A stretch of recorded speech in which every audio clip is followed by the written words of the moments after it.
Hi guys, it's me Rihanna. Welcome you all to Step Up Academy. और आज के इस वीडियो में हम पढ़ने वाले हैं चैप्टर 3 हमारे सिलेबस का, जो कि है private public and global enterprises. ये वन शॉट में पढ़ेंगे अपन, एकदम मुद्दे की बात करेंगे लाग लपेट के बिना। Okay, so without further do let's dive right into it. तो ये होने वाला है अपना रोड मैप इस चैप्टर का। इसी क्रोनोलॉजी में, इसी ऑर्डर में अपन पढ़ने वाले हैं सारे टॉपिक्स को। तो take a moment, pause the video and note this down. ठीक है, अब होशियारी ना दिखाओ और कॉपी पेन किताब निकाल लो, क्योंकि अब बनाएंगे अपन प्यारे प्यारे नोट्स। ये देखो, सबसे पहले ये जो माइंड मैप बनाया गया है आपके लिए, इंडियन इकोनॉमी को कितने पार्ट्स में डिवाइड किया है? 2 पार्ट्स में। एक है हमारी प्राइवेट इकोनॉमी, एक है हमारी पब्लिक इकोनॉमी। प्राइवेट इकोनॉमी के बारे में जो ये सारी वैरायटीज हैं, फॉर्म्स ऑफ बिजनेस ऑर्गेनाइजेशंस, इनको हमने पढ़ा था चैप्टर नंबर 2 में, अगर याद हो तो। नहीं है तो go back to the video and watch it again, बहुत शानदार तरीके से आपको समझ में आ जाएगा। आज अपन देखेंगे पब्लिक सेक्टर। ठीक है, public sector. Okay, public sector की क्या क्या फॉर्म्स हैं ऑर्गेनाइजेशंस की, किस तरह से ये फंक्शन करता है, क्या फीचर्स हैं, इसके बारे में पढ़ेंगे हम इस चैप्टर में। सो बेसिकली ये चैप्टर में जो बोला गया ना कि प्राइवेट एंड पब्लिक सेक्टर को पढ़ा रहा है, ये चैप्टर सिर्फ पब्लिक सेक्टर से डील कर रहा है। डरना मत, बहुत प्यारा नन्ना सा चैप्टर है। ठीक है, चलो भाई, अब आते हैं अपन पब्लिक सेक्टर पे। ठीक है, तो ये पब्लिक सेक्टर है किस चिरैया का नाम? देखें जरा, पब्लिक, पब्लिक दिख रहा है, पब्लिक, पब्लिक मतलब जनता। इसको कौन चलाएगी? जनता। लेकिन इतनी सारी जनता, अपने भारत में कितनी जनता, ये करोड़ों लोग साथ मिलकर चलाने लगे तो फिर क्या ही चला पाएंगे। तो इनके जो इलेक्टेड रिप्रेजेंटेटिव्स हैं, मतलब गवर्नमेंट, वो चलाती है इन ऑर्गेनाइजेशंस को। ठीक है, घुसी दिमाग में बात। कंट्रोल्ड एंड मॉनिटर्ड बाय कौन? Representatives of the public, that is the government. ठीक है, मंत्री, मिनिस्ट्रीज, ये सब रन करती है इनको। ऑब्जेक्टिव क्या होता है? पब्लिक सेक्टर का ऑब्जेक्टिव है पब्लिक वेलफेयर। यहाँ पे प्रॉफिट मोटिव के साथ काम नहीं होता है, जनता का काम बनता, अपना नहीं। ठीक है, जनता के साथ करना है अपन को काम। पब्लिक वेलफेयर, जनता के बारे में सोचना है। वर्किंग पीपल, यहाँ पे इस सेक्टर में जो लोग काम कर रहे हैं उन्हें हम क्या कहते हैं? Government employees. सिविल सर्वेंट्स होते हैं ना, जो सिलेक्ट होके आते हैं, वो काम करते हैं इस सेक्टर में। ओके, फंडेड बाय, इसको पैसा कैसे मिलता है, इसे चलाया कैसे जाता है इस सेक्टर को? तो सबसे पहले देखो, टैक्सेस, ड्यूटीज, फीस, इन सब के बेसिस पे चलता है ये। कैसे? टैक्सेस अपन भरते हैं ना, टैक्सेस का क्या यूज है? रन करना पब्लिक सेक्टर एंटरप्राइजेस को। ड्यूटीज अपन देते हैं, वेरियस ड्यूटीज होती है ना, taxes, these are a form of taxes. Import duties देते हैं, ठीक है, बहुत सारी ट्रांसपोर्टेशन पे देते हैं। तो वो सब कहाँ यूज होती है? उन सब का यूज होता है पब्लिक सेक्टर को रन करने में। फीस जो गवर्नमेंट लेती है वेरियस टास्क के लिए, वो यूज होती है पब्लिक सेक्टर को रन करने के लिए। आया समझ? चलो भाई लोग आगे बढ़े। पब्लिक सेक्टर को अब डिवाइड किया गया है 3 तरह की ऑर्गेनाइजेशंस में। इसमें सबसे पहले आती है डिपार्टमेंटल अंडरटेकिंग, दूसरी आती है पब्लिक कॉर्पोरेशंस, और तीसरी आती है हमारी गवर्नमेंट कंपनीज। ओके, अब इनको अपन पढ़ेंगे डिटेल में। तो देखें, सबसे पहले क्या आएगी? Departmental undertaking. डिपार्टमेंटल अंडरटेकिंग हमें समझ में तो कुछ आ रहा है। डिपार्टमेंटल अंडरटेकिंग बेसिकली मिनिस्ट्रीज होती है ना, उनका एक एक्सटेंडेड फॉर्म होती है। मिनिस्ट्रीज मतलब ऐसी ब्रांच गवर्नमेंट की जो एक स्पेसिफिक स्ट्रीम में काम कर रही हो। Ministry of corporate affairs, ministry of urban development, ठीक है, ये सारी मिनिस्ट्रीज होती है। एक एक स्पेसिफिक मुद्दे पर एक मिनिस्ट्री बना दी गई है कि आप इस मुद्दे के बारे में जो भी होगा गवर्नमेंट में, जो भी होगा कंट्री में, वो मैनेज करोगे। फाइनेंशियल अफेयर्स हो गए, फॉरेन अफेयर्स हो गए, हर एक की मिनिस्ट्री होती है। इसी का एक्सटेंडेड फॉर्म क्या है? Departmental undertaking. मतलब क्या है? अपन देखें, इसके बारे में पढ़ें तो this is the oldest and most traditional form of what? Public sector enterprises. The departmental undertaking is considered as one of the departments of the government. ये गवर्नमेंट का ही एक डिपार्टमेंट होता है। ओके, ये इसकी एक सेपरेट लीगल एंटिटी एग्जिस्टेंस नहीं है। It has no separate existence then the government. ये गवर्नमेंट का ही एक एक्सटेंडेड पार्ट है, गवर्नमेंट में ही आती है। It functions under the overall control of one ministry और डिपार्टमेंट ऑफ द गवर्नमेंट। हर एक डिपार्टमेंटल अंडरटेकिंग एक मिनिस्ट्री के अंदर काम करेगी। एक मिनिस्ट्री उसको गवर्न करेगी, मॉनिटर करेगी, कंट्रोल करेगी, या एक डिपार्टमेंट ऑफ द गवर्नमेंट। ठीक है, एग्जाम्पल्स देखिए इसमें क्या क्या आ सकता है।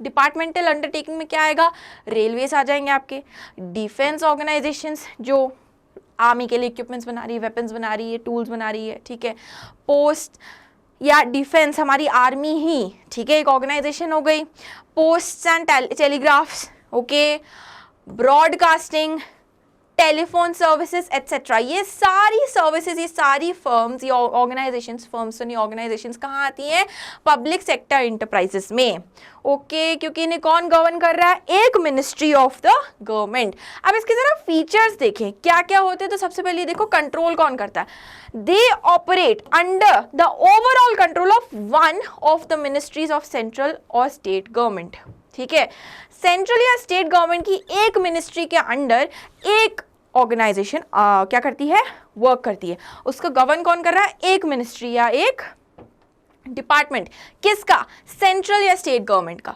एग्जिस्टेंस देखो इसकी, सेपरेट लीगल एग्जिस्टेंस है क्या, नहीं, लीगल स्टेटस क्या है इसका, it is a part of the government, so they are a part of the government only, there is no separate entity, ये अलग नहीं मानी जाती गवर्नमेंट से।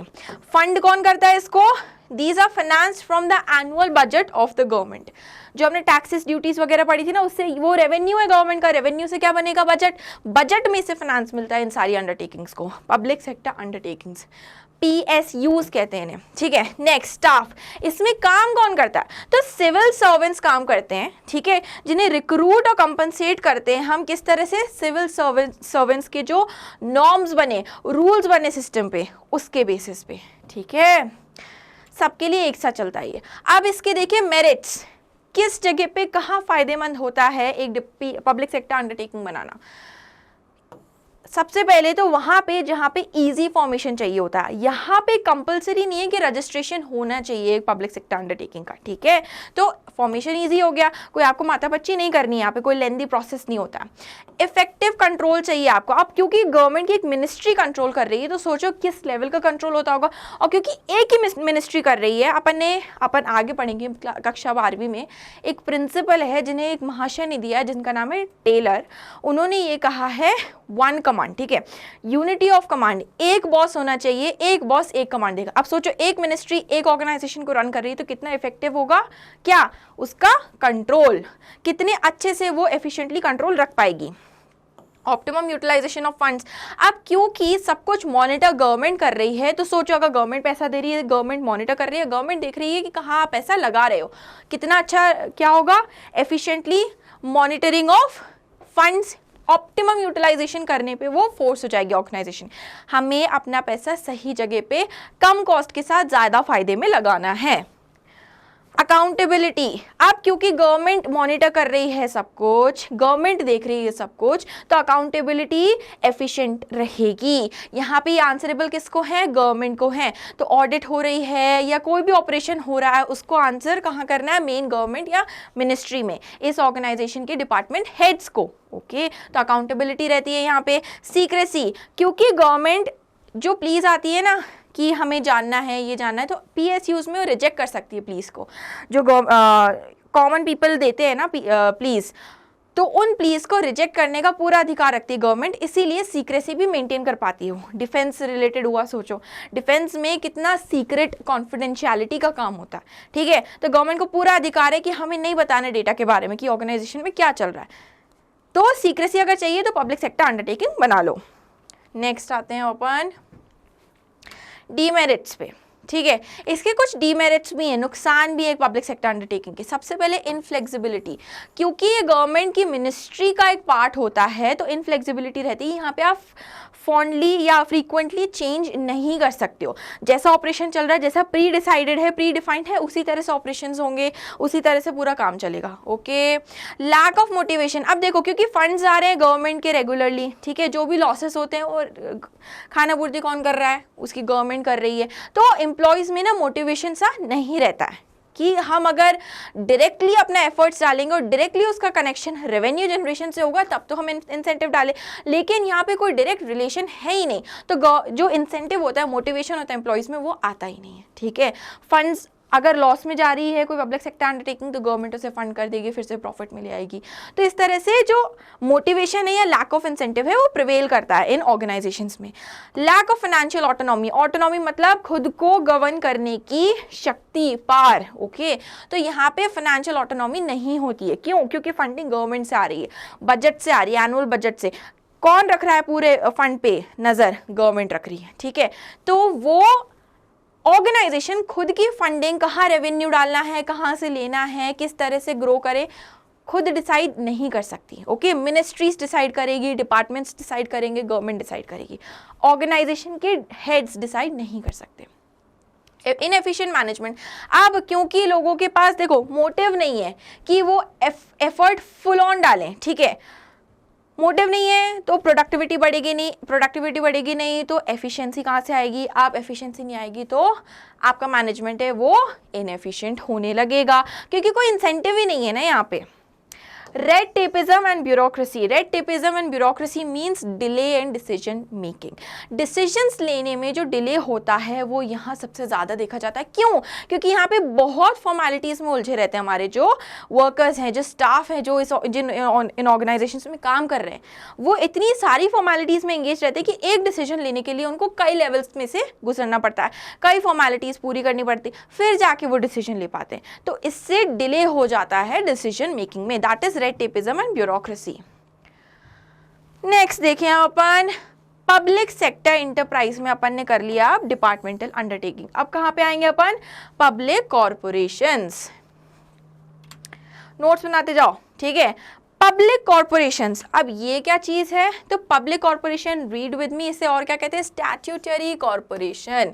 A statutory corporation is a body corporate formed by a special act of parliament or by the central or state legislature। इसका formation हमेशा अगर एक एक्ट पास कर रहे हो आप तभी होगा, ये ऐसे हवा में नहीं बनती है, ठीक है। एक लेजिस्लेचर का एक्ट पास होगा तभी ये स्टैट्यूटरी कॉर्पोरेशन फॉर्म होगी, पब्लिक कॉर्पोरेशन फॉर्म होगी। It is fully financed by the government. इसका पूरा फाइनेंस कौन देख रही है? फंडिंग कौन देख रही है? गवर्नमेंट। गवर्नमेंट से आता है इसका, जो बजट्स होते हैं उससे आता है इसका पूरा finance. Its powers objectives are limited.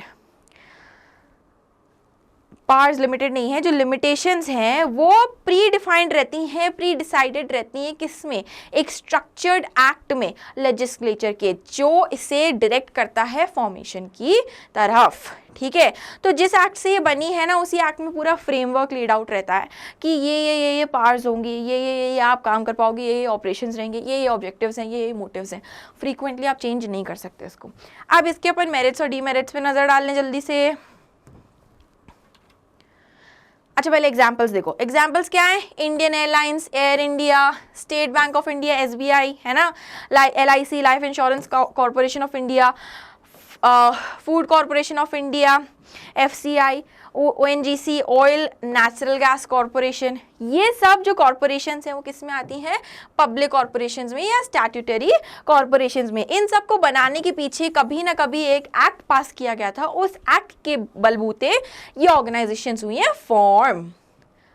आगे देखो भाई, फीचर्स ऑफ पब्लिक कॉर्पोरेशन। अब पब्लिक कॉर्पोरेशन के फीचर्स क्या क्या है जल्दी देखो। यहाँ पे सबसे पहले है फॉर्मेशन। किस तरह से फॉर्म होती है? एक एक्ट पास किया जाता है लेजिस्लेचर में, सेंट्रल या स्टेट गवर्नमेंट के थ्रू, तो ही इनका फॉर्मेशन होता है। पढ़ो, it is created by an act of parliament और सेंट्रल और स्टेट लेजिस्लेचर। पार्लियामेंट ने अगर एक्ट जारी किया है या सेंट्रल या स्टेट गवर्नमेंट ने लेजिस्लेचर को कोई एक्ट रिलीज किया है, ठीक है, तभी ये फॉर्म होंगी। नेक्स्ट, इनका कंट्रोल कौन रखता है? टोटल कंट्रोल ऑफ सेंट्रल या स्टेट गवर्नमेंट के, ठीक है, अंडर में आती है ये सारी की सारी ऑर्गेनाइजेशंस। मैनेजमेंट कौन करता है? It is managed by the board of directors who are nominated by the government. Government choose करती है बोर्ड ऑफ डायरेक्टर्स में कौन कौन रिप्रेजेंटेटिव्स जाएंगे और वो डायरेक्टर्स इसको पूरा मैनेज करते हैं। एग्जिस्टेंस, सेपरेट लीगल एंटिटी है क्या ये? सो सेपरेट लीगल एंटिटी है and it gets incorporated automatically after the act is passed. Act जैसे ही पास हुआ ऑटोमेटिकली इनकॉर्पोरेट हो जाएगी, ऑटोमेटिकली फॉर्म हो जाएगी और ये सेपरेट मानी जाती है गवर्नमेंट से। क्या? पब्लिक कॉर्पोरेशन या स्टैट्यूटरी कॉर्पोरेशन। ऑब्जेक्टिव क्या होता है इसका? Main objective is public service, ठीक है, service to general public. Okay, समाज सेवा के इंटरेस्ट से बनाई जाती है सारी कॉर्पोरेशन।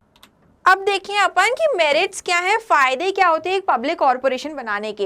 एडमिनिस्ट्रेटिव ऑटोनॉमी, यहाँ का जो स्टाफ होता है ना वो एंजॉय करता है एडमिनिस्ट्रेटिव ऑटोनॉमी, मतलब ऐसी ऑर्गेनाइजेशंस खुद को गवर्न कर सकती हैं, खुद की पावर्स को देख सकती हैं और इन पे इंटरफियरेंस कम होता है। ऑन पेपर अगर देखा जाए तो इनके पास ऑटोनॉमी होती है खुद को मॉनिटर करने की, खुद को चलाने की। क्विक डिसीजन मेकिंग, यहाँ का जो स्टाफ है, इसमें जो स्टाफ काम कर रहा है उनके पास पेपर वर्क फॉर्मेलिटीज कम होती है।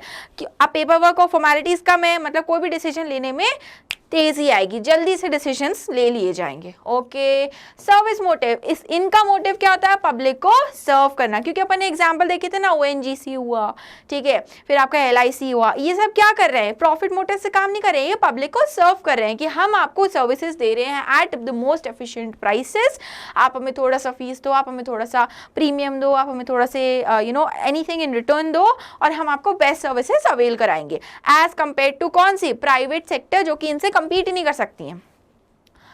एफिशिएंट स्टाफ, एफिशिएंट स्टाफ रहता है यहाँ पे, क्यों, क्योंकि ऑटोनॉमी है, खुद के रेगुलेशंस रूल्स खुद बना सकते हैं, रेम्यूनरेशन को लेके, बोनसेस को, पर्क्स को लेके, ये काफ़ी हद तक खुद से बना सकते हैं रूल्स एंड रेगुलेशंस। तो स्टाफ को इंसेंटिव मिलता है, मोटिवेशन मिलता है क्या करने का, और अच्छा करने का। तो एफिशिएंटली स्टाफ काम करता है, प्रोडक्टिव तरीके से काम करता है और मैनेजमेंट भी इंप्रूव होता है। प्रोफेशनल मैनेजमेंट होता है, अभी देखा, क्योंकि इंसेंटिव है, अपने इसके जो बोर्ड ऑफ डायरेक्टर्स भी होते हैं ना, वो प्रोफेशनल्स होते हैं, हर एक फील्ड के एक्सपर्ट होते हैं, तो उन्हें अपना काम करना बहुत सही तरीके से आता है, इसीलिए प्रोफेशनल मैनेजमेंट होता है। इसके नुकसान देखिए अब अपन, सबसे पहला ऑटोनॉमी ओनली ऑन पेपर, ऐसा कहा जाता है कि इनके पास एडमिनिस्ट्रेटिव ऑटोनॉमी होती है लेकिन पॉलिटिकल गवर्नमेंट का इंटरफेरेंस रहता है, ठीक है, जो भी मिनिस्टर्स हैं वो इसमें पोक करते हैं। Lack of initiative, lack of initiative भी आ जाता है इसमें, कहाँ पे, पब्लिक सेक्टर कॉर्पोरेशंस। नेक्स्ट देखो, रिजिड स्ट्रक्चर, क्योंकि एक एक्ट जब पास करते हो उसके बेसिस पे ये फॉर्म होती हैं, तो रिजिड स्ट्रक्चर होता है इनका, जिस एक्ट में जो भी लेआउट डिसाइड होगा, जो भी फ्रेमवर्क डिसाइड होगा पूरी ऑर्गेनाइजेशन का, वही फॉलो होगा। अमेंडमेंट्स लाने हैं आपको तो एक्ट को अमेंड करना पड़ेगा, जो लेजिस्लेचर के थ्रू पास हुआ था या जो पार्लियामेंट ने एक्ट पास किया तो उसमें अमेंडमेंट कराना पड़ेगा, तब आप यहाँ अमेंडमेंट करवा पाओगे। अनफेयर प्रैक्टिसेस भी जारी रहती हैं ऐसी ऑर्गेनाइजेशंस में ऑब्वियसली। नेक्स्ट आते हैं अपन, अच्छा अपने दो हो गए, दो ऑर्गेनाइजेशंस हो गई, लास्ट है अपनी गवर्नमेंट कंपनीज, ठीक है, गवर्नमेंट की कंपनीज। अपने प्राइवेट कंपनीज देखी थी, प्राइवेट सेक्टर में क्या क्या ऑर्गेनाइजेशंस फंक्शन कर रही हैं वो देखा था। अब अपन पढ़ेंगे कि गवर्नमेंट की भी कंपनीज होती हैं, क्या होती है। Government company means any company in which at least, this is not 15 guys, this is 51% of the paid up share capital is held by the central or state government or partly by central or state government। कोई भी company में अगर 51% का paid up capital government का है, central government, state government, पूरा का पूरा या पार्टली दोनों का मिला के 51% है अगर शेयर कैपिटल में हिस्सा, तो वो कंपनी कहलाएगी क्या, government company. The government companies are governed and ruled by the provisions of companies act 1956 like any other company, ठीक है। कोई भी आप रजिस्टर्ड कंपनी कराते हो, हम आप कोई भी कराता है, कोई भी एंटरप्रेन्योर है, जिस तरह से वो कंपनी चलती है, किस एक्ट के अंदर फंक्शन कर रही है, वो कंपनीज एक्ट 1956, उसी एक्ट के अंडर चलती है, उसी एक्ट के अंडर चलती है हमारी क्या, गवर्नमेंट की companies. Okay, clear. These are what similar to our private sector companies। इनके एग्जाम्पल्स क्या होंगे, सबसे पहले देखो BHEL सुना है सबने, Bharat heavy electricals limited. SAIL होता है steel authority of India limited company में लगता है, राइट, पढ़ा ना बना अकाउंटेंसी में। हिंदुस्तान मशीन टूल्स, HMT, ठीक है। ये सारी किसके एग्जाम्पल हैं, इनको एग्जाम्पल्स को लिखते जाओ प्लीज, क्योंकि आ सकते हैं, पूछ सकते हैं आपको एग्जाम्पल्स की, इसका एग्जाम्पल दो, इसका एग्जाम्पल दो, इसका एग्जाम्पल दो।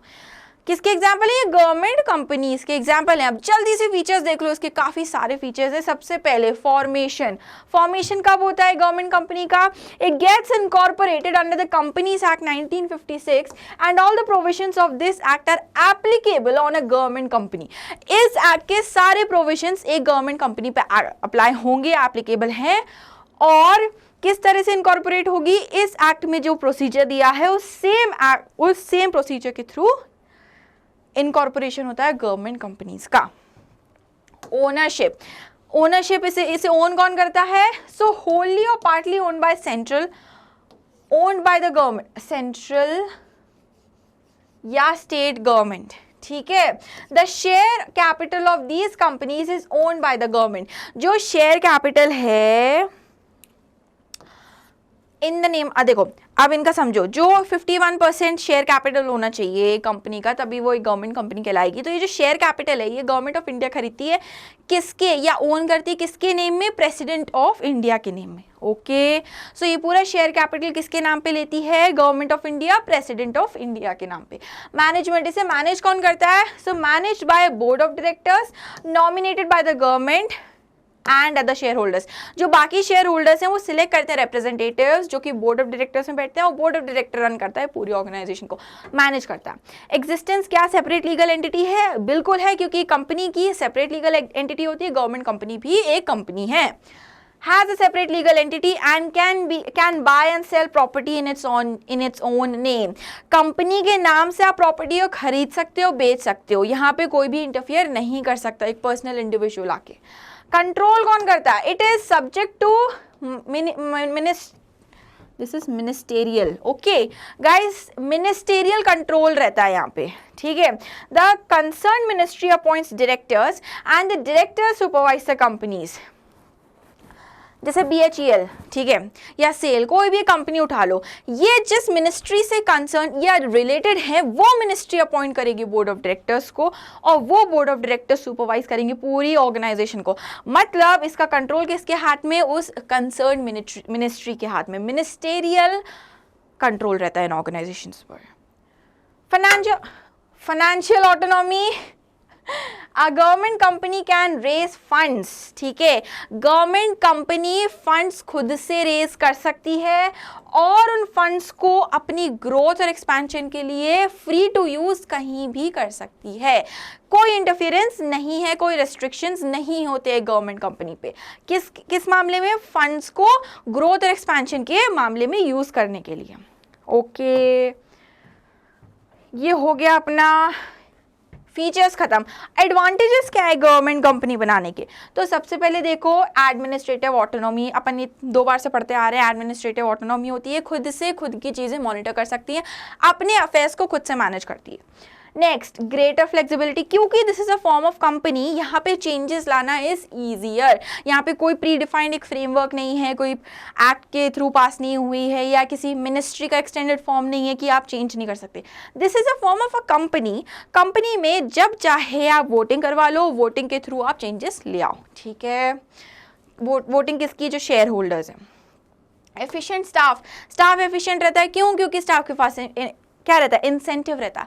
यहाँ के रूल्स एंड रेगुलेशंस कंपनी खुद डिसाइड कर सकती है कि अगर आप अच्छा काम करोगे तो आपको ये बोनस मिलेगा तो लोग एफिशिएंटली काम करेंगे इंसेंटिव के साथ। कोलैबोरेशन, अच्छा, जो गवर्नमेंट कंपनीज हैं वो कोलैबोरेशंस भी कर सकती हैं प्राइवेट सेक्टर ऑर्गेनाइजेशंस के साथ। जैसे टाटा या गवर्नमेंट मिल गई, ठीक है, उन्होंने एक नया प्रोजेक्ट लॉन्च कर दिया, तो इस तरह से प्राइवेट कंपनी या प्राइवेट सेक्टर्स के साथ कोलैबोरेशन कर सकती है। 2 गवर्नमेंट कंपनीज भी एक दूसरे के साथ कोलैबोरेशन कर सकती हैं। ओके, डीमेरिट्स क्या है इसके? जल्दी देखें अपन। ऑटोनॉमी ऑन पेपर ओनली, ठीक है, इसमें भी सेम केस होता है जैसे अभी अपन ने पढ़ा था ना अभी, जो पब्लिक या स्टैट्यूटरी कॉर्पोरेशंस है, पब्लिक कॉर्पोरेशंस, उनमें भी ऑटोनॉमी ऑन पेपर रहती है। यहाँ पे पॉलिटिकल और गवर्नमेंट इंटरफेरेंस रहता है, जो भी पार्टी स्ट्रांग होगी वो इंटरफियर करेगी। पॉलिटिकल इंटरफेरेंस रहता है ऑब्वियसली, ठीक है, जो भी इलेक्ट होके आए हैं रिप्रेजेंटेटिव्स जिस भी मिनिस्ट्री से रिलेटेड है।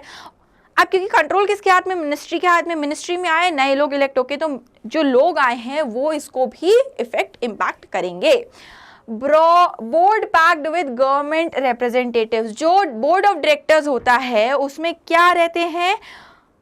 Representatives of the government. जो भी ये मिनिस्ट्री के हेड्स हैं, मिनिस्ट्री में जो मंत्री आए हैं, जो भी रन कर रहे हैं मिनिस्ट्रीज को, वो ही बोर्ड्स में रहते हैं। यूजुअली बाहर वाले लोग कम रहते हैं। ओके, तो ये डीमेरिट होता है।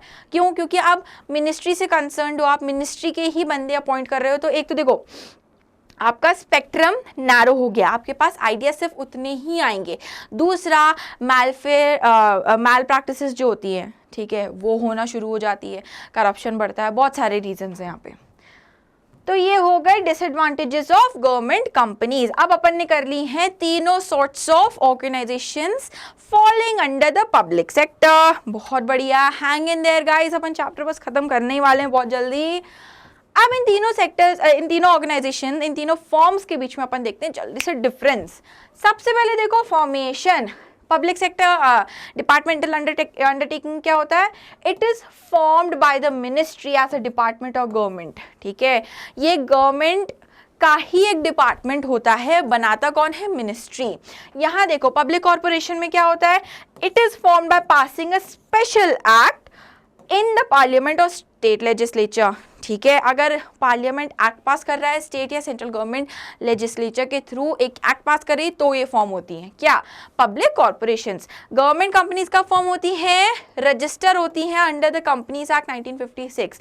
जब सोचा जाता है कि हाँ एक ऐसी कंपनी होनी चाहिए तो उसे कंपनीज एक्ट 1956 के अंडर रजिस्टर किया जाता है और फिर ये फॉर्म हो जाती हैं। लीगल स्टेटस, क्या सेपरेट लीगल एंटिटी है? तो ये नहीं है, ये है, हाँ ये है, और हमारी गवर्नमेंट कंपनी बिल्कुल है, this is also a separate legal entity. Next देखें और क्या पॉइंट्स है अपने पास। तो अब देखो नेक्स्ट, पब्लिक अकाउंटेबिलिटी रहती है क्या? तो पब्लिक अकाउंटेबिलिटी यहाँ पे रहती है हाईएस्ट। कहाँ पे? डिपार्टमेंटल अंडरटेकिंग में रहती है हाईएस्ट। क्यों? क्योंकि ये directly under the control of ministry काम कर रहे हैं। डायरेक्टली या किसको अकाउंटेबल है? मिनिस्ट्री को, जिन्होंने, जिस मिनिस्ट्री ने से बनाया है। अकाउंटेबल टू पार्लियामेंट, क्योंकि ये पार्लियामेंट के एक्ट पास करने के बाद, पार्लियामेंट का जो एक्ट है ना, that is the mother of a public corporation. तो अगर पार्लियामेंट ने के एक्ट ने इसे जन्म दिया है या किसी लेजिस्लेचर, स्टेट या गवर्नमेंट, सेंट्रल गवर्नमेंट लेजिस्लेचर ने इसे जन्म दिया है, तो किसको अकाउंटेबल होगा? पार्लियामेंट को। यहाँ पे मिनिस्ट्री कंसर्न, जिस मिनिस्ट्री से ये गवर्नमेंट कंपनी रिलेटेड है उस मिनिस्ट्री को आंसरेबल होगी। नेक्स्ट देखो, स्टाफ कौन काम करता है यहाँ पे? यहाँ करते हैं सिविल सर्वेंट्स काम, गवर्नमेंट स्टाफ काम करता है यहाँ पे, और सिविल सर्विस कोड फॉलो होता है, एप्लीकेबल होता है। यहाँ पे नॉन गवर्नमेंट स्टाफ होता है, प्राइवेट कॉन्ट्रैक्चुअल बेसिस पे भी यहाँ पे एम्प्लॉयज को लाया जाता है। यहाँ पे भी नॉन गवर्नमेंट स्टाफ होता है। कहाँ पे? गवर्नमेंट कंपनीज में। नेक्स्ट देखो, ओनरशिप कौन रखता है? ये पूरी की पूरी ओन की जाती है गवर्नमेंट के द्वारा, सेंट्रल या स्टेट गवर्नमेंट के द्वारा। ये पूरी की पूरी ओन की जाती है गवर्नमेंट के द्वारा, और यहाँ पे 51% शेयर होना चाहिए सेंट्रल या स्टेट गवर्नमेंट का, बाकी प्राइवेट भी हो सकता है। नेक्स्ट देखो, फ्लेक्सिबिलिटी, क्या चेंजेस हम ला सकते हैं? तो यहाँ पे बिल्कुल नहीं ला सकते, यहाँ थोड़े ला सकते हैं, लंबा प्रोसेस है, क्योंकि आपको एक्ट को, जो जिस एक्ट ने इसको बर्थ दिया है, जिस एक्ट के बेसिस पे ये फॉर्म हुई है क्या? पब्लिक कॉर्पोरेशन, उसमें अमेंडमेंट लाने पड़ेंगे, तब आप जाके इस कॉर्पोरेशन में इन इटसेल्फ अमेंडमेंट ला पाओगे। यहाँ पे फ्लेक्सिबिलिटी काफी हद तक रहती है, वोटिंग वगैरह कराओ, चेंजेस अमेंड हो सकते हैं। ओके, नेक्स्ट देखो, प्राइवेट और पब्लिक सेक्टर के बीच में क्या डिफरेंस है? अपन ने दो तरीके से अभी अपन की पूरी इकोनॉमी में फॉर्म्स ऑफ बिजनेस ऑर्गेनाइजेशंस पढ़ लिए, एक होंगे प्राइवेट, एक होगी पब्लिक। दोनों में डिफरेंस क्या है जल्दी से देखो। तो प्राइवेट में फॉर्मेशन कैसा होता है? लेंदी प्रोसेस होता है, ठीक है, क्योंकि आपको कई बार किसी एक्ट के बेसिस पे अपनी कंपनी का फॉर्मेशन कराना पड़ता है, अपनी ऑर्गेनाइजेशन का फॉर्मेशन कराना पड़ता है। Company is just a part of the business organisations, ठीक है। पब्लिक में प्रोसेस शॉर्ट रहता है, क्यों? क्योंकि गवर्नमेंट ने डिसाइड किया, गवर्नमेंट ने तुरंत डिसीजन लिया, बन गई आपकी ऑर्गेनाइजेशन। नेक्स्ट देखो, ऑब्जेक्टिव क्या होता है? प्राइवेट का ऑब्जेक्टिव होता है अर्निंग प्रॉफिट, यहाँ पे social welfare, public welfare, service देना पब्लिक को। कहाँ पे? पब्लिक सेक्टर में, नाम ही वही है उसका। यहाँ देखो, मैनेजमेंट कौन करता है प्राइवेट सेक्टर का? So board of directors who are professionals and experts, ये मैनेज करते हैं। यहाँ पे कौन मैनेज करता है? Board of directors who generally are representatives of the government. Government elect करती है इन्हें, रिप्रेजेंटेटिव्स होते हैं गवर्नमेंट के, और वो होते हैं बोर्ड ऑफ डायरेक्टर्स, ठीक है। वो उन्हें मैनेज करते हैं, किन्हें? पब्लिक सेक्टर एंटरप्राइजेस को। कैपिटल यहाँ पे कहाँ से आता है? फंड्स कहाँ से आते हैं? In the private sector maximum capital is contributed by the owners of the और द इन्वेस्टर्स। ओनर्स जो होते हैं किसी ऑर्गेनाइजेशन के, मैक्सिमम कंट्रीब्यूट करते हैं कैपिटल, या इन्वेस्टर्स बाहर से एक्सटर्नली इन्वेस्टर्स बुलाते हैं। यहाँ पे कौन करता है फंडिंग? पूरी की पूरी करती है गवर्नमेंट, ठीक है। यहाँ पे पूरा का पूरा बजट में से जा रहा है, पूरा का पूरा कहाँ से जा रहा है? गवर्नमेंट की पॉकेट से। नेक्स्ट देखो, नेक्स्ट पॉइंट क्या कह रहा है हमसे कि फ्रीडम ऑफ ऑपरेशन है क्या, तो यहाँ पे बिल्कुल है। प्राइवेट सेक्टर में फ्रीडम ऑफ ऑपरेशन होती है, एक इंटरप्राइज के पास वो खुद के डिसीजंस ले सकती है इजीली विदाउट माथापच्ची फॉर्मेलिटीज के थ्रू, नहीं गुजरना पड़ता उसको। पब्लिक सेक्टर कॉरपोरेशंस में क्या होता है, अच्छा दिस इज प्राइवेट, ठीक है, and this is public sector. यहाँ पे फ्रीडम कम रहती है, क्यों रहती है, क्योंकि यहाँ पे पॉलिटिकल इंटरफेरेंस रहता है। पब्लिक सेक्टर में हमेशा पॉलिटिकल इंटरफेरेंस रहेगा, गवर्नमेंट का इंटरफेरेंस रहेगा, इसलिए फ्रीडम ऑफ ऑपरेशंस कम रहती है। परफॉर्मेंस इवैल्यूएशन, जल्दी देखो यहाँ पे इनकी परफॉर्मेंस को इवैल्यूएट कौन करता है, the performance evaluation of private sector enterprises is judged on the basis of economic gains only. जितना प्रॉफिट जनरेट करोगे उस बेसिस पे आपकी परफॉर्मेंस जज की जाएगी, किसमें, प्राइवेट सेक्टर में। और जो हमारा पब्लिक सेक्टर है वहां पे परफॉर्मेंस कैसे जज होती है, it's not only judged by economic gains but by many other non economic issues as well. लोगों का वेलफेयर बढ़ा कि नहीं, सोशल वेलफेयर बढ़ा कि नहीं, लोगों की लिविंग कंडीशंस अच्छी हुई कि नहीं, जो आपने प्रोग्राम सेट किए थे वो टारगेट्स अचीव किए कि नहीं, ये सब भी ध्यान में रख के इनकी परफॉर्मेंस को जज किया जाता है। तो ये हो गया अपना पब्लिक और प्राइवेट सेक्टर में डिफरेंस खत्म। नेक्स्ट आते हैं, बड़ा इंटरेस्टिंग सा टॉपिक है एमएनसी। सुना है ना सबने, मल्टीनेशनल कॉर्पोरेशंस या ग्लोबल एंटरप्राइजेस। नाम ही सजेस्ट कर रहा है कि ये कहाँ काम कर रही हैं, पूरे वर्ल्ड में, ऑल ओवर द वर्ल्ड काम करती हैं एमएनसीज। तो देखो multinational consists of two terms, क्या क्या है, मल्टी एंड नेशनल। मल्टी बहुत सारा, नेशनल बहुत सारे नेशंस। बहुत सारे नेशंस में जब एक ऑर्गेनाइजेशन काम करती है तो उसे हम कहते हैं मल्टीनेशनल ऑर्गेनाइजेशन। खत्म, इजी, बहुत इजी थी। Multi means many and national means countries और nations. Geographical boundaries, territorial boundaries. Multinational means a company which operates in many countries. Simple. Such a company has branches, factories, workshops in different countries. बहुत सारी जगह पे इनके offices होते हैं, workshops होती है, ब्रांचेस होती हैं, ठीक है। जैसे एक एमएनसी का नाम ले लो, कोका कोला, सबसे पॉपुलर एकदम जो हिट करती है। माइक्रोसॉफ्ट एमएनसी है ना।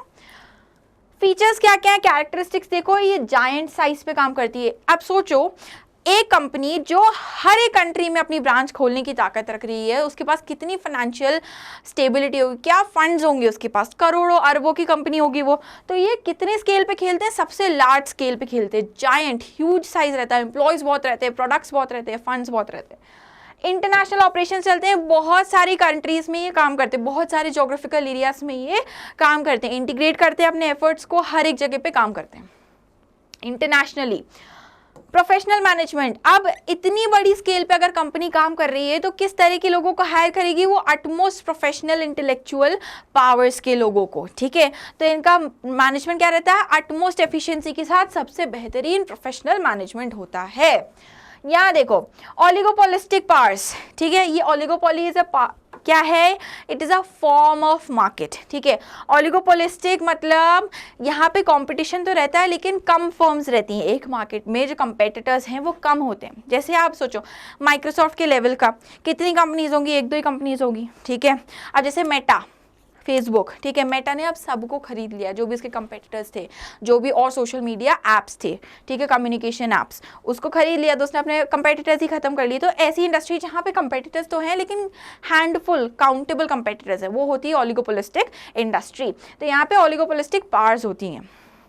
नेक्स्ट देखो सेंट्रलाइज कंट्रोल, इन पूरी एमएनसीज का कंट्रोल सेंट्रलाइज्ड होता है, मतलब हेडक्वार्टर्स, देखना हेडक्वार्टर्स एक जगह होंगे, न्यूयॉर्क में है, दिल्ली में है, वॉशिंगटन डीसी, लंदन, एक जगह हेडक्वार्टर्स है, सेंट्रलाइज्ड कंट्रोल होता है, वहां से ऑर्डर्स दिए जाते हैं बाकी ब्रांचेस को। इंटरनेशनल मार्केट, मार्केट क्या है, क्या एक कंट्री है, बिल्कुल नहीं, पूरा वर्ल्ड इनका मार्केट होता है, ठीक है। पूरे वर्ल्ड में ये अपने प्रोडक्ट सप्लाई करते हैं। जैसे अपन ले शनेल, ठीक है, शनेल क्या सिर्फ जहाँ ओरिजिन हुआ उसका वहीं बेचती है, नहीं, पूरे वर्ल्ड में बेचती है शनेल अपने कपड़े, एक्सेसरीज जो भी है उनका, luxurious products. Next joint ventures, बहुत मज़ेदार कंसेप्ट है जॉइंट वेंचर। वो देखो हाथ मिला रहे हैं ना, कोलैबोरेट कर रहे हैं एक तरह से, ठीक है। देखिए जॉइंट वेंचर मतलब देखो एक इंसान था पर्सन ए, एक था पर्सन बी, इन दोनों की अपनी अपनी फर्म्स थी, ए कॉर्प बी कॉर्प। ए कॉर्प और बी कॉर्प ने सोचा कि यार अपन क्या करते हैं, फायदा इसमें है कि अपन दोनों साथ मिलके अपने फंड्स को जोड़ लें, ठीक है, मिला लें साथ में और फिर अपन गजब का प्लान डालें, गजब की प्रॉफिटेबिलिटी हासिल करें।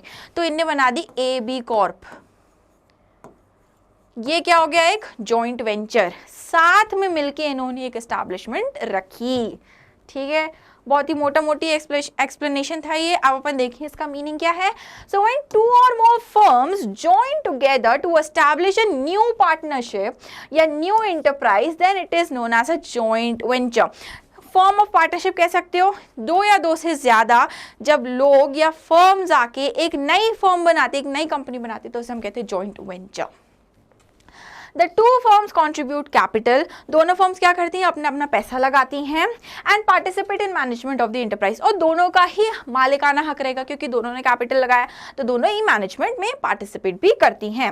In simple words we can say joint venture is a partnership between two firms। अब पार्टनरशिप दो लोगों के बीच की होती है, ये कंपनीज के बीच की होती है।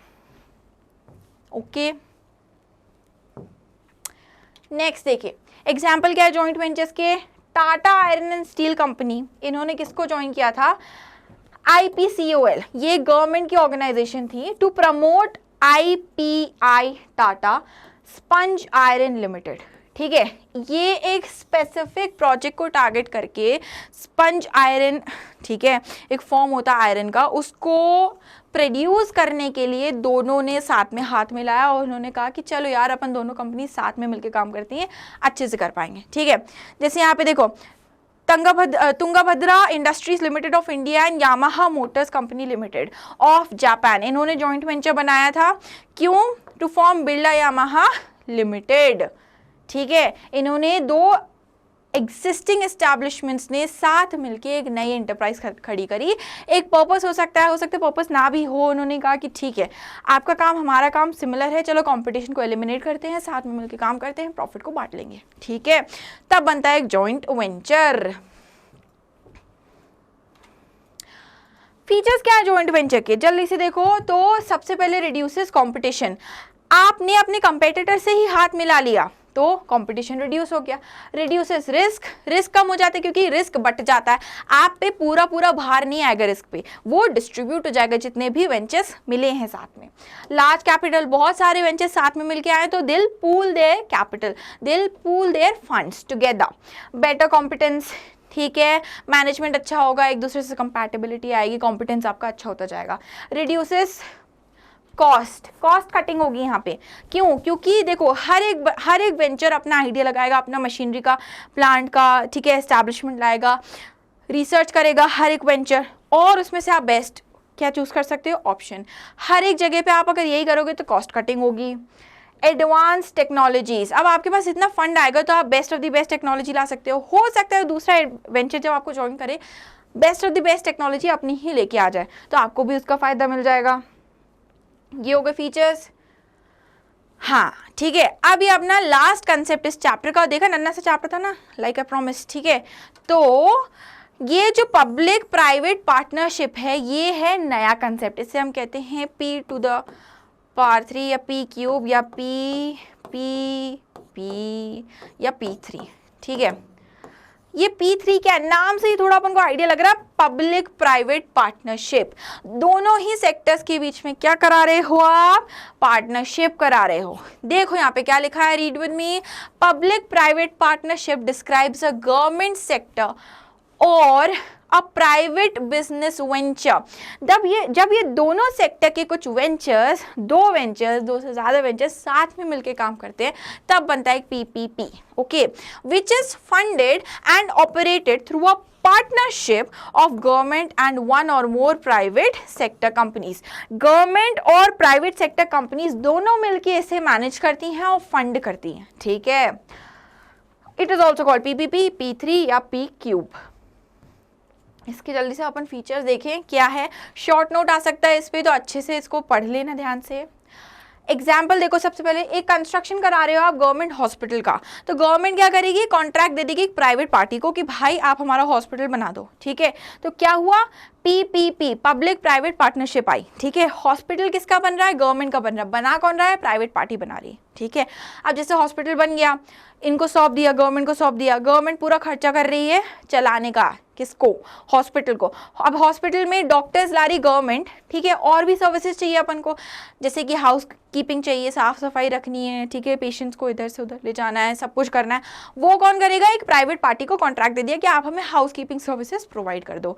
पीपीपी हो गया। फिर से आया समझ में? क्लियर? देखो नेक्स्ट क्या लिखा है, फीचर्स देखो इसके। Contractual between public and private sector, एक कॉन्ट्रैक्ट बनाया जाता है, कुछ terms and conditions lay down की जाती हैं, उनके बेसिस पे पीपीपी फंक्शन करती है। नेक्स्ट देखो, कॉस्ट ऑफ यूजिंग सर्विसेज, ये या तो पूरा का पूरा गवर्नमेंट बियर करती है या तो पूरा का पूरा कौन बियर करता है? यूजर्स, ठीक है। प्रोविजन ऑफ कैपिटल सब्सिडी, अब कैपिटल सब्सिडी यहाँ पे क्यों होती है? क्योंकि गवर्नमेंट सेक्टर इन्वॉल्व है, तो प्रोविजन फॉर कैपिटल सब्सिडी भी होता है यहाँ पे। Pertaining to high priority projects and public welfare, ये किससे रिलेटेड होती है? हाई प्रायोरिटी सब्जेक्ट्स, ठीक है, तभी बनती है जब आपको अर्जेंट या कोई बहुत इंपॉर्टेंट टास्क होता है वो अकम्प्लिश करना पड़ता है, तभी आप पीपीपी फॉर्म करते हो, और ये इसका मेन ऑब्जेक्टिव होता है पब्लिक वेलफेयर। रेवेन्यू शेयर होता है प्राइवेट और पार्टी में और गवर्नमेंट में, ठीक है, जो भी रेवेन्यू जनरेट होता है एक स्पेसिफिक रेशो में दोनों में बट जाता है। अच्छा, प्रॉब्लम विद पीपीपी ये होती है कि गवर्नमेंट जो है वो पूरा रिस्क बियर करती है, पूरी ऑलमोस्ट कॉस्ट्स बियर करती है, लेकिन जो प्रॉफिट होता है वो प्राइवेट पार्टी को भी मिलता है। तो यही प्रॉब्लम होती है कि गवर्नमेंट को कई बार फिक्टिशियस रेट्स पे या थोड़ा उनके साथ डिसीव कर जाती है प्राइवेट पार्टी की, या इतना का सामान लगा था जबकि उन्होंने बोल दिया कि 10,000 रुपये का सामान लगा है, लेकिन लगा कितने का है? 1,000 रुपये का ही। तो कई बार ना गवर्नमेंट को थोड़ा नुकसान भी हो जाता है, ये प्रॉब्लम होती है कई बार पब्लिक प्राइवेट पार्टनरशिप में। और इसी के साथ अपन रैप करेंगे चैप्टर, जो कि था बहुत छोटा सा प्यारा सा। इस चैप्टर को अच्छे से पढ़ना, एग्जाम पर्सपेक्टिव से इतना इंपॉर्टेंट नहीं है, लेकिन शॉर्ट नोट्स 1 मार्क क्वेश्चंस में आ सकते हैं, ठीक है। सो आज अपन ने क्या देखा कि पब्लिक सेक्टर इंटरप्राइजेस क्या होती हैं, कितने वैरायटी की होती है, हर एक के बारे में जाना, हर एक के फीचर्स, मेरिट्स और डीमेरिट्स पढ़े। इसके अलावा अपन ने जॉइंट वेंचर पढ़ा, अपन ने पीपीपी पढ़ा, और अपन ने एक और क्या पढ़ा था? MNCs, right. तो अगर वीडियो आई हो पसंद, hit that like button in the face, subscribe to our channel and share this video with your friends. आने वाले हैं और एक्साइटिंग वीडियोस। अगर ये वाला वीडियो पसंद आए तो do visit our channel step up academy, क्योंकि वहां पे और बहुत बेहतरीन कंटेंट मिलेगा आपको। I'll catch you guys later in the next video. Till then, take lots of care and bye.